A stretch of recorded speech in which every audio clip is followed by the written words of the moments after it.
Now, both houses of British Parliament have passed a law that is designed to stop a No Deal Brexit on the 31st of October. The Parliament is expected to ratify a divorce deal after it resumes its sitting after the summer break.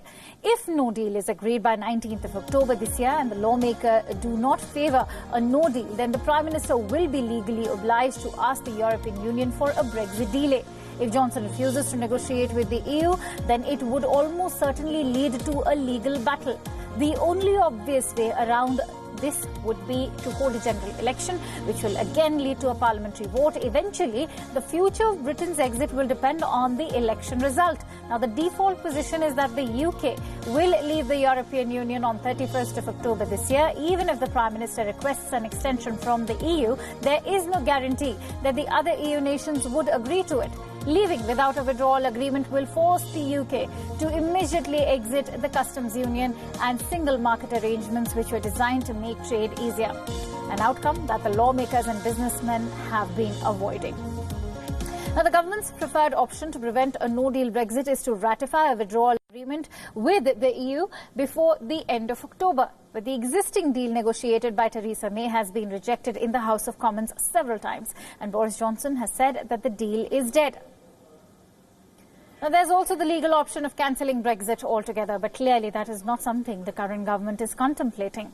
The UK is still almost evenly split between people who want to leave and remain in the EU, which means that even an election might not necessarily offer any more clarity on what the country should do about Brexit. But it might be the best chance. A decision has to be made. And here's the latest on Ukraine and Russia, which have finally completed a long-awaited exchange of prisoners in what was a landmark deal between the two countries. Each country has now released 35 prisoners in the biggest exchange since the start of Crimea conflict. This was the first such exchange since 2014 after Russia annexed Crimea from Ukraine. While Russia has not confirmed the names of the prisoners, the Ukrainian government has since published a list of the 35 prisoners released by Russia.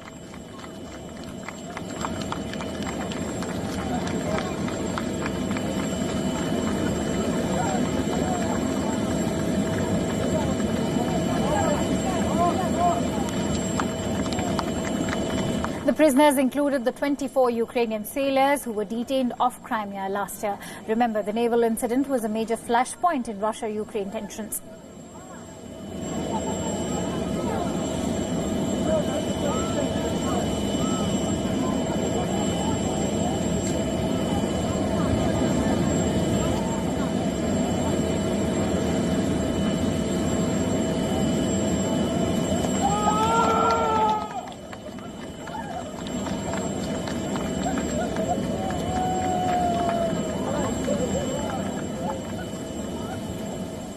Ukrainian journalist who was held by Russia for espionage activities was also released. Ukraine's filmmaker Oleg Sentsov, who was jailed for 20 years in 2015 for plotting terrorist acts in Crimea, was present among those freed.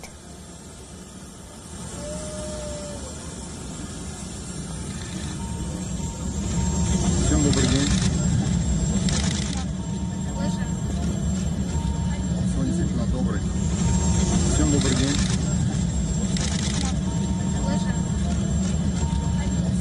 Добрый. Мы с парнями очень рады в родной земле. Хочется сказать большое спасибо всем тем людям, которые все эти годы помогали нам, нашим семьям, которые боролись за нас, добивались нашего освобождения, в конце концов его добились. Спасибо вам. The prisoner exchange is a major political win for Canadian-turned President Volodymyr Zelensky. The former Canadian came to power earlier this year after promising to bring Ukrainian prisoners home from Russian jails. Zelensky hugged and shook hands with the freed Ukrainians, greeting them at the airport as they arrived.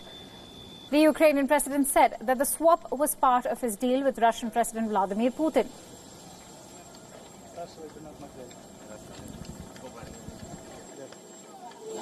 Нет, ну были, естественно, противозенитные маневры, все это выполнялось, было выполнено успешно, и, естественно, задача была выполнена.